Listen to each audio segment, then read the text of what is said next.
My name is Vivian Moore. I'm 34 years old, and I'm the founder and CEO of a growing educational tech company that specializes in learning tools for children with disabilities.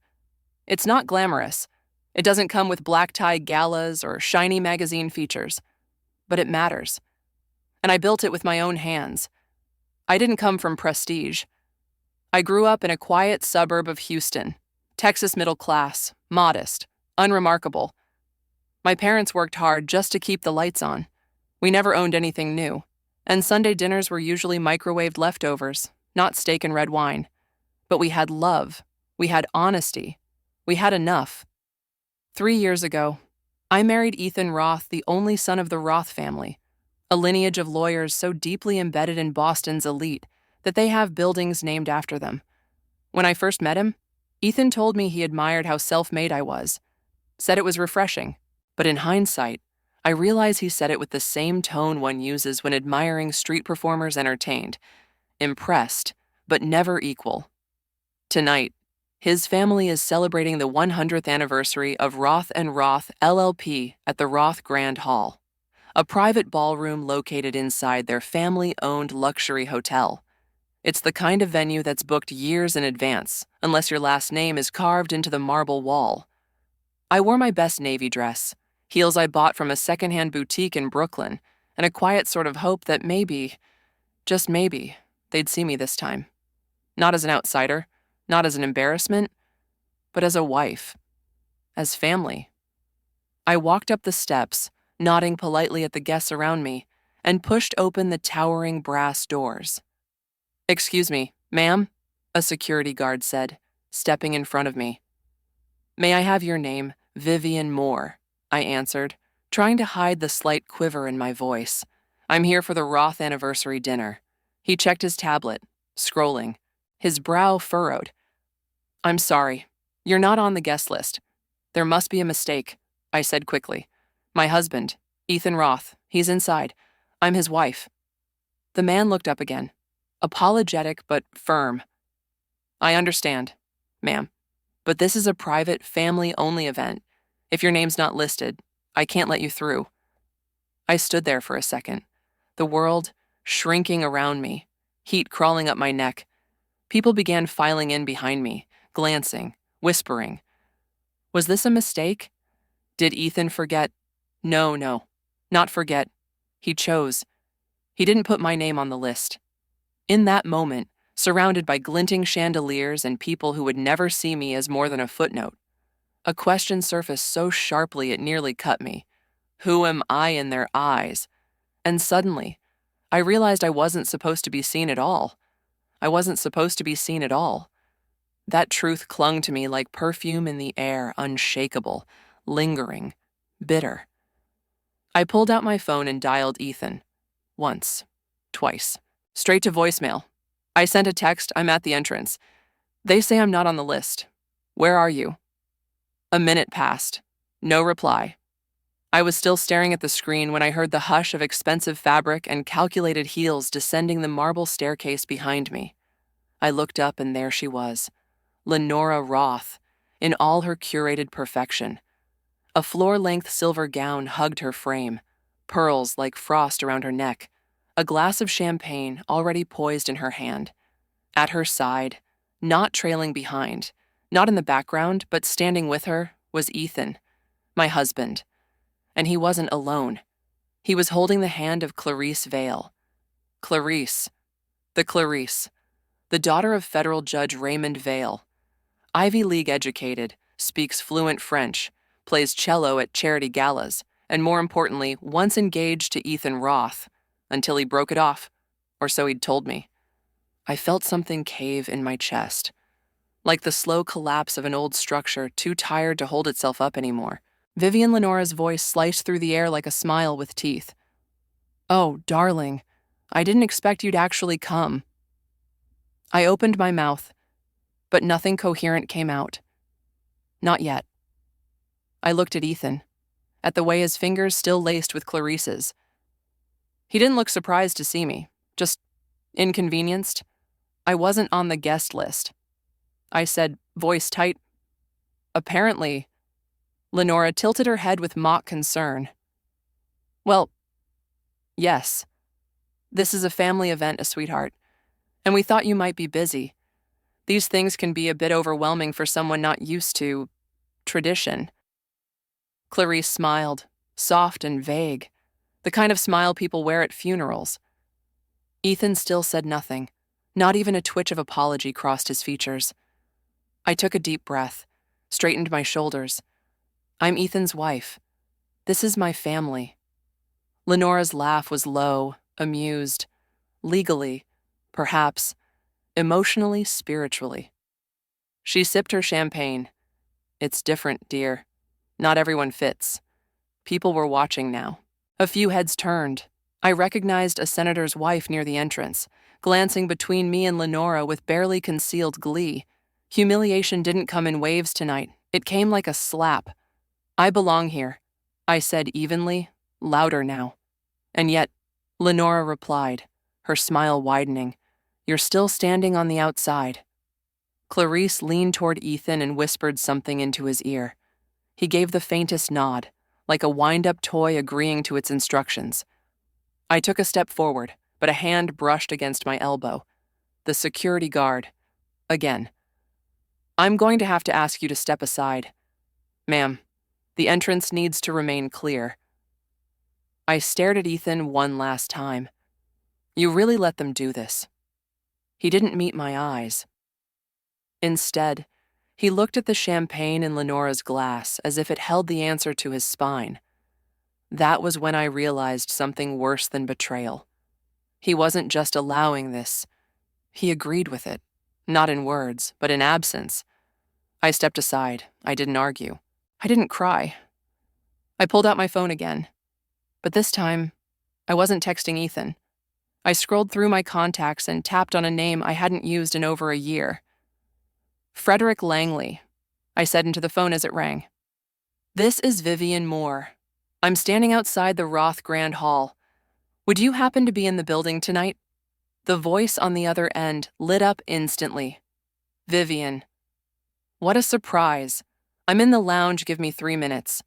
I hung up, and finally, I smiled. Inside, I could still hear the laughter and champagne corks, see the soft glow of chandeliers and gowns sweeping across polished floors. I was supposed to walk away humiliated. That was their plan. But they didn't know me. They only saw what they wanted to see, a woman out of her depth, trying too hard to belong. They didn't know who had helped Frederick Langley rebuild his hotel chain's digital backbone during the pandemic. They didn't know who had structured the team training that increased Roth Hospitality's service ratings by 47% in 18 months.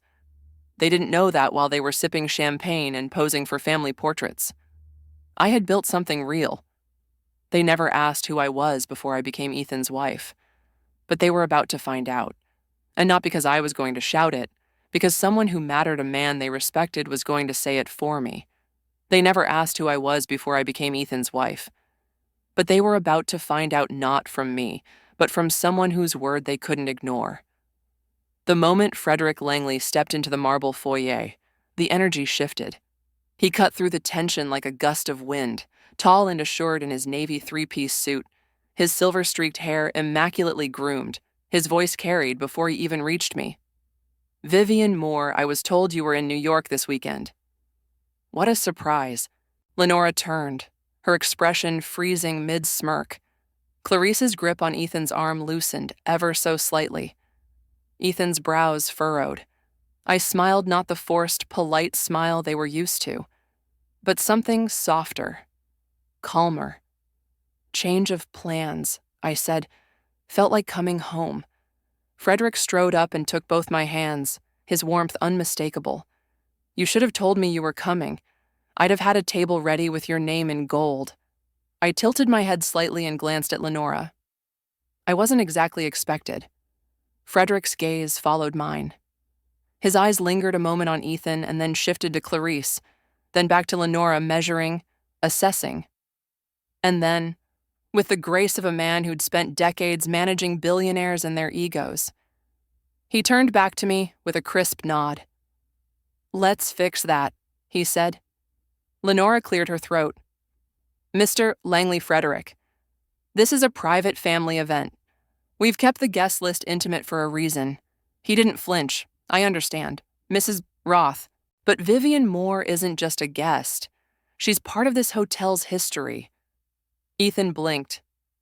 What do you mean? She didn't tell you. Frederick said, eyes now dancing with something like pride. Vivian designed and implemented our entire digital training architecture across all 42 Roth hospitality properties during the pandemic. It saved our entire chain from operational collapse. She trained half my staff herself.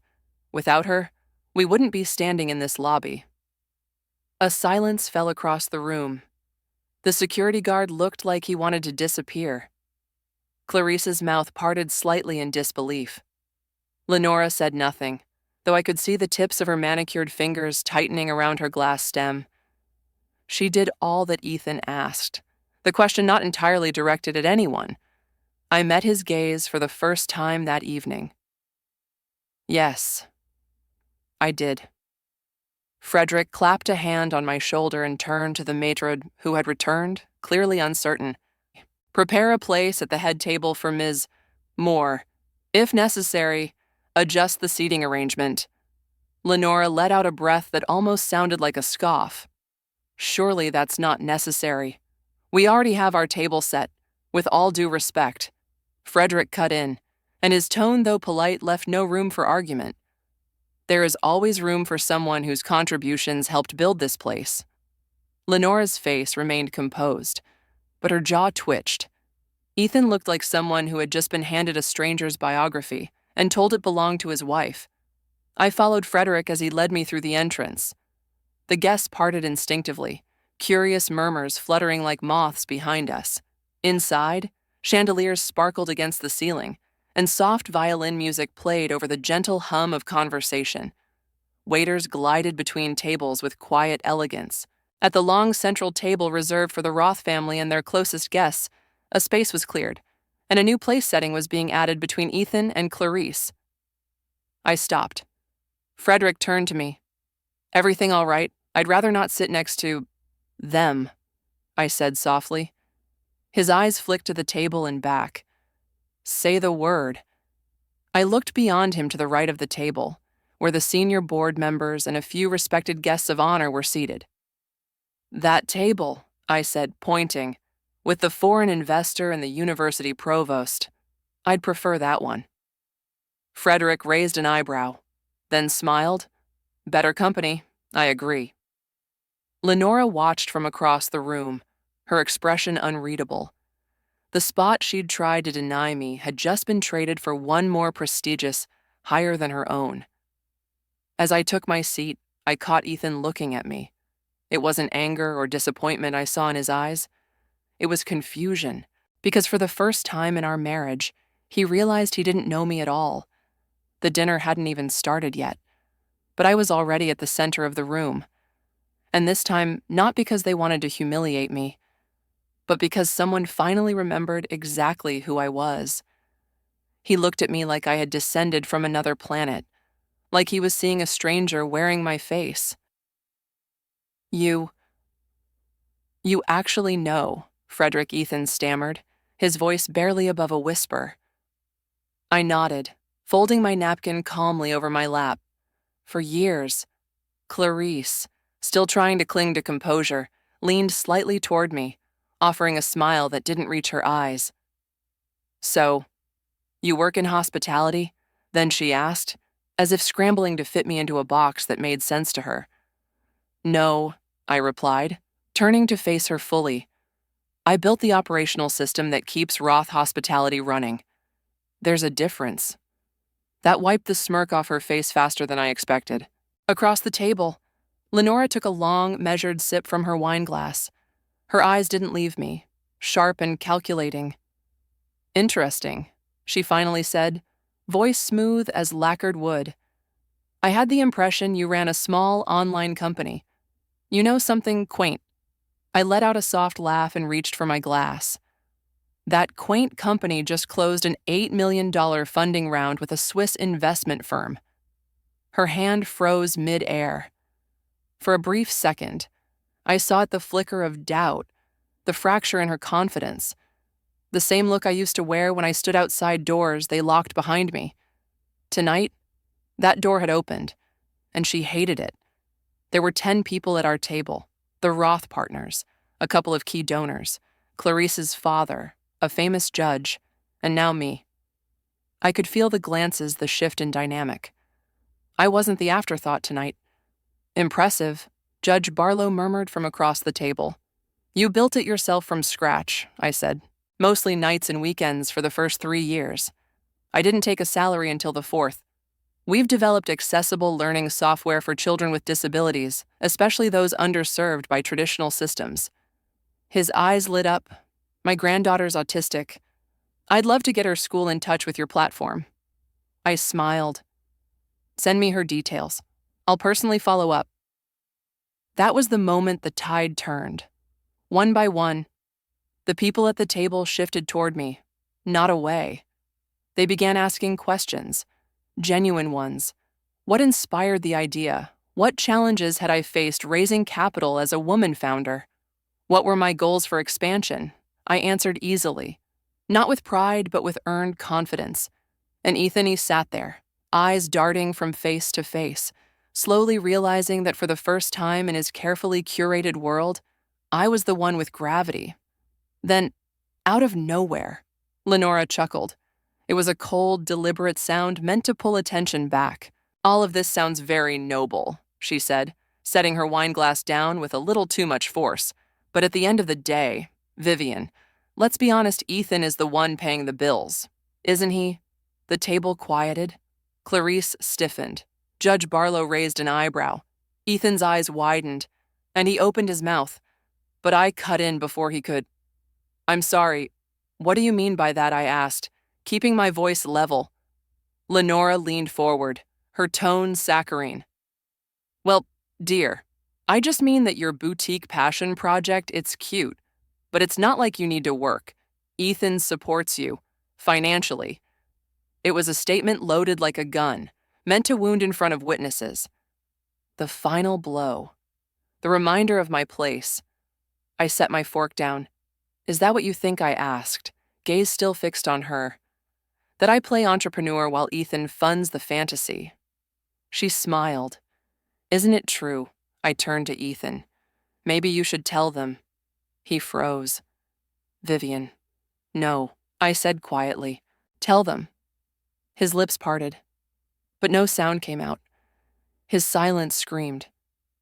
I turned back to Lenora, smiling now. Let me clarify. Then, when Ethan wanted to start his first investment firm, he didn't have the capital. He didn't have a credit line. What he had was me. Lenora's face lost its glow. Her fingers tightened on the stem of her glass. I loaned him my savings. I continued. I built his first business plan, and when that succeeded, I reinvested the profits into both of our ventures. Clarice choked on her wine. Judge Barlow sat up straighter. The entire table was listening. Your son didn't support me, I said, voice steady. He thrived because of me. There's a difference. Ethan finally spoke. Vivian, we don't need to do this here. But I kept going. You've spent years trying to make me feel like I was lucky to be chosen by this family. I said to Lenora, but here's the truth, I was the one who kept it all afloat while you pretended your legacy was enough.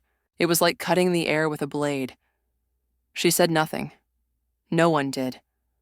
I leaned back in my chair, reaching again for my glass.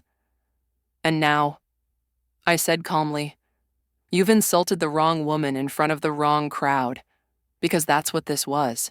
Not just a dinner, it was a reckoning. And I had just served the main course. Their silence was deafening. Not just the kind that lingers at a table after a truth has been spoken, but the kind that stretches back years, filling every gap where a voice should have risen in my defense and never did. I walked away from that table with my head held high, not out of pride, but clarity. The truth had never been that they didn't know who I was. It's that they never cared to ask. Frederick caught up to me just past the ballroom arch. Vivian, he said, gently touching my arm. "You handled that with more grace than most would have managed. Grace was a luxury I couldn't afford for a long time," I said, offering him a tired smile. "But thank you for tonight, for remembering who I am when others tried to erase it." He nodded once, eyes kind. "If you ever need a new home for your company, my business group would be honored." That made me pause and smile. I'll keep that in mind. I exited the Roth Grand Hall alone. No one followed me. Not Ethan. Not Lenora. Not anyone from that table of names and legacy and selective memory. And I realized something quietly heartbreaking. No one ever would, because they never chose me. And Ethan, especially Ethan, had made that choice again tonight. As I stood outside, the cold Boston air brushing against my skin, I pulled out my phone and scrolled to a name I hadn't touched in over a year. Layla Moreno, attorney. I typed a single message. "We're moving forward. Initiate the process tomorrow morning." A minute later, her response came, "Understood. First draft of the settlement will be ready by noon." I exhaled slowly and let the cold seep into me, sharp and sobering. The price of silence wasn't paid all at once. It was paid in small, cruel installments. And Ethan had been making me foot the bill from the beginning. The night passed with a strange stillness. I got home before he did. The house was exactly how I'd left it, spotless, curated, silent. I walked into our shared office, the one Ethan always referred to as his space, and opened the safe behind the bookcase. He'd never changed the code. Typical. Inside contracts, documents, financial records, and what I was looking for, the original agreement linking my initial investment to the first fund Ethan launched. He never read it. Not really. He just assumed that because I supported him, that meant surrender. He was wrong. I took a photo of the document, placed it back precisely where it had been, and shut the safe quietly. Next, I went upstairs and packed. Not in anger, not in chaos, in precision. I wasn't leaving in shame. I was exiting with strategy. By the time Ethan walked through the front door, I was sitting on the living room couch, suitcase at my side. He paused when he saw me, eyes flicking from the luggage to my expression. "Vivian," he said cautiously, What are you doing?" I tilted my head. "Packing." His mouth opened slightly, as if he hadn't expected me to still be this composed. "Come on, let's talk about this." It got out of hand tonight. I was trying to keep the peace. The peace I repeated, standing slowly. "Ethan, your mother humiliated me, in front of business partners, donors, judges. She engineered that whole evening just to remind me I wasn't welcome. And you," I paused, leveling my gaze at him. "You sat there, again." He rubbed the back of his neck. "It's complicated. You know how she is." "No, Ethan, it's simple," I cut in. "She acts like that because you let her." His expression hardened. "So you're walking out, I'm choosing myself," I said quietly, for the first time in years. His jaw clenched. "You think you're just going to walk out of this marriage with half of everything I let out a short, humorless laugh. Half of everything I stepped closer, lowering my voice. Ethan, you wouldn't have half of what you own if it weren't for me." He blinked. "What are you talking about? I was the one who fronted your startup. I wrote your pitch deck. I connected you to your first investor. I paid your legal fees. I listed, each item falling like a weight. And the kicker, I still hold controlling interest in Roth Digital. You never even read the clauses. Did you?" His face paled. "You used my name." I continued. "My credit, my credibility. And when the money started coming in, you let your mother parade you like a self-made heir while treating me like a kept woman." He staggered a step backward, shock replacing arrogance. You wouldn't take it from me." I gave him a long, cold stare. "I'm not taking anything. I'm keeping what's mine. You can't just take the penthouse." "I already did," I said calmly. "Had the ownership structure reviewed today. It's solely in my name." He looked like he'd been slapped. "You're bluffing." I walked to the kitchen counter, picked up a cream envelope, and handed it to him. These are the official filings. You'll notice I own 51% of the investment firm. All legitimate, all documented. His hands shook as he opened the envelope. The silence between us stretched, heavy and final. I turned to leave, gripping the suitcase handle. "Vivian," he said, voice hoarse. "Please, can we fix this?" I stopped at the door. "You had years to choose me, Ethan. Tonight just made it permanent. You chose your silence." He reached for me, but I was already walking away. And for the first time, I didn't look back. Ethan didn't stop me. Not with words. Not with action. He stood there, watching, as I zipped my suitcase shut and walked past the threshold of the life we had built together, if you could even call it that. He didn't reach for my hand, didn't fight for the version of us I had carried alone for too long. And in that quiet surrender, I found everything I needed to move forward. The days that followed were deliberate, measured. I woke up early. I called my attorney. I drafted the terms of separation not in bitterness, but in precision. I instructed my team to begin rebranding all technology under my name. No longer Roth Digital, no longer hidden behind his surname. It would be mine. It always had been. By the second week, the filings were underway.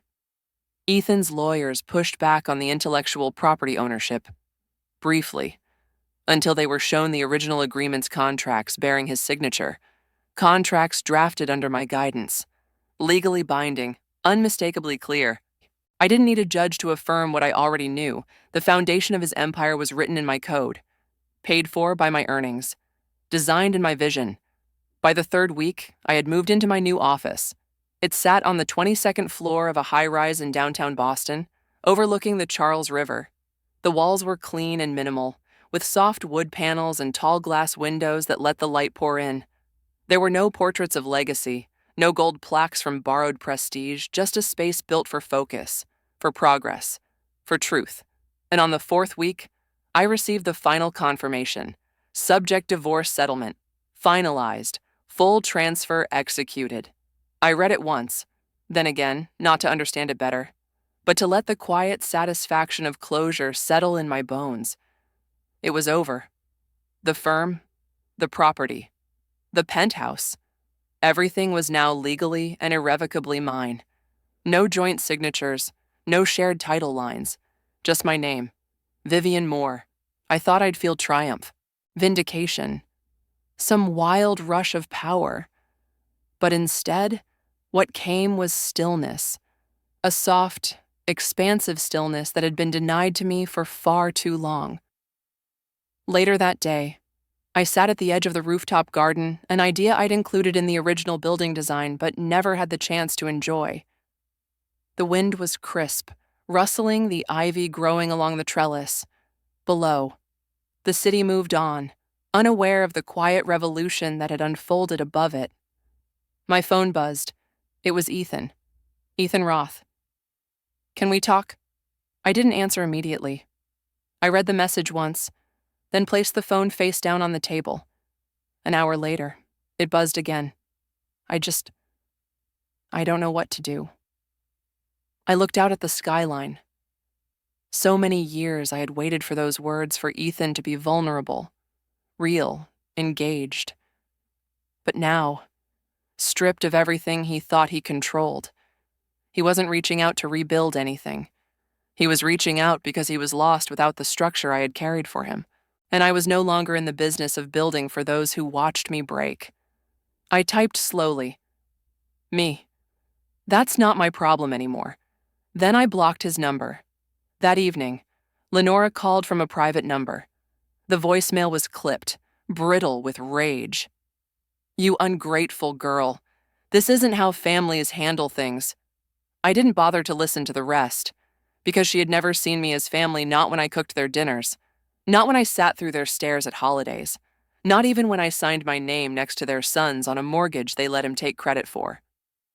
She didn't lose a daughter-in-law. She lost control, and I didn't owe her grief for that. The next morning, I walked into the boardroom for my first investor meeting under the new brand More Tech Learning. The conference table was long, the air thick with anticipation.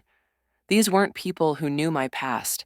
They had come to see my future, and I was ready to show them. The room fell quiet as I entered, not out of judgment, but respect. I sat at the head of the table and opened the first slide of the presentation. My team watched me. No one questioned if I belonged here, because I did. The meeting went well-measured questions, sharp dialogue, confident replies. At one point, one of the investors leaned forward and said, "It's rare to see someone who understands both vision and structure so clearly." I nodded once. It comes from building while no one's watching. He smiled. And now, I said simply, "They're watching."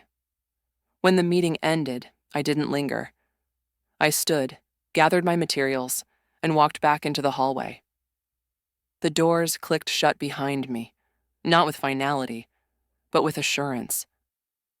This chapter had closed, quietly, fully, without spectacle. There is power in silence, not the kind imposed by others, but the kind you choose for yourself. The silence that comes when you no longer explain, no longer beg, no longer perform. For years, I had tried to fit into spaces that were never designed to hold me. I had dimmed my voice to ease their discomfort, shaped my worth around their expectations. But true worth isn't found in someone else's reflection of you. It lives where you decide to stand. And I chose to stand alone, not in loneliness, but in freedom. I stopped needing to be seen. I started being whole. I no longer needed to reclaim anything. It was never truly taken. As I stepped into my office, the light poured in, warm and clean across the floor. I placed the presentation folder on the desk, pulled the door gently shut behind me, and smiled. Because dignity does not announce itself. It simply endures. And real value, it doesn't need recognition. It exists anyway.